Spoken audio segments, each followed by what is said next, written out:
You've probably heard of David and Goliath, but what if Goliath wasn't the only giant in the Bible? What if there was an ancient race, part human, part something else, that once walked the earth and was so dangerous God had to wipe them out? These were the Nephilim, and their story is one the modern church rarely talks about. The word Nephilim appears in Genesis chapter 6, verse 4. There were giants in the earth in those days, and also after that, when the sons of God came in unto the daughters of men, and they bare children to them, the same became mighty men, which were of old, men of renown. Some translations say giants, others simply leave the Hebrew word Nephilim. But who were they? According to many biblical scholars in ancient texts, the Nephilim were the offspring of the sons of God, heavenly beings, and human women. The Bible gives us glimpses, but the Book of Enoch, an ancient Jewish text not included in the Bible, goes deeper.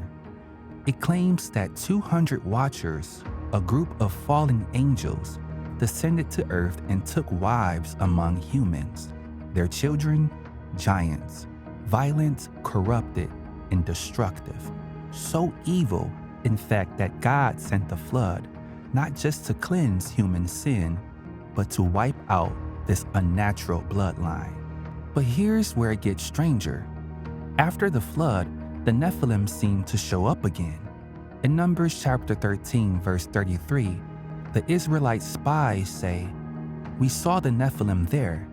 We seemed like grasshoppers in our own eyes." Later, David faces Goliath, a giant from Gath. His brothers were also giants.